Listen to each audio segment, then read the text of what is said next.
Papergirl promoted. Everyone's impressed. And her creepy boss, too. Hot off the press, it's Paperboy 2 for the Super NES.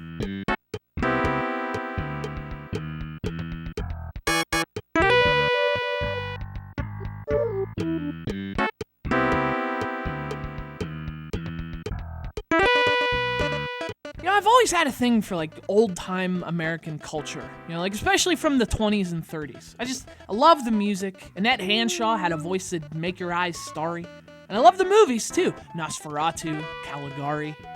See, that's how they sold papers, too. Speak in rhymes, earn those dimes, sell those leads while the ink still bleeds.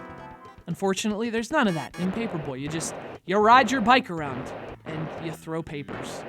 And you deal with this guy, who probably has outstanding warrants. But hey, that's a tough job too. Newsboys in the 20s, they didn't have to deal with dead people, just newspaper magnates. Alright, that's kind of the same thing. Anyway, so the job got easier over the years. Big deal. So maybe Paperboys can't rhyme like John Keats anymore, but they throw like John freaking Elway. They're breaking windows with newspapers, stopping robberies with newspapers. You know how hard it is to do that? You ever tried to do that? It's next to impossible. Not for Paperboy.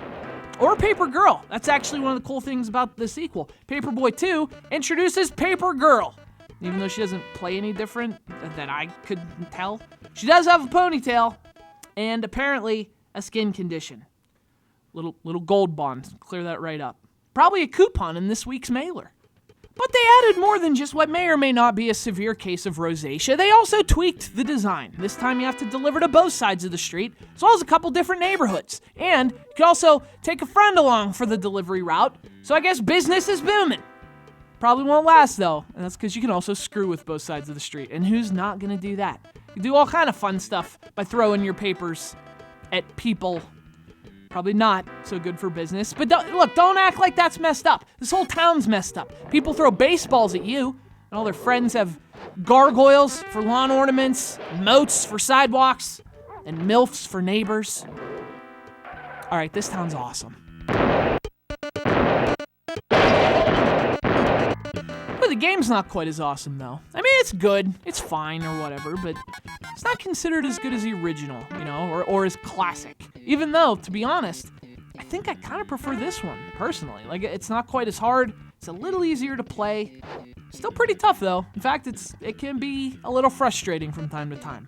Cars they're on top of you before you even had time to react. There's some cheap shots. And I think for the Super Nintendo in particular, you kind of expect more from the presentation. It's not an especially good-looking game, especially on the same system that had Mario World and Super Metroid and Yoshi's Island. So the bar is kind of high, and I don't know. Don't get me wrong, I definitely had fun with this game, but I can also see why some people consider it kind of a disappointment as a sequel to this legendary arcade game. I think you tend to expect more, even if what you got wasn't really that bad either. Paperboy 2 is fun, and apparently it could also tell the future. Extra, extra! Hedgehog's fate, once foretold. Read all about it after the fold. It's Paperboy 2 for the Super NES. That didn't rhyme. Damn it! Thanks to Justin from Greenville, Rhode Island for sending it to the show.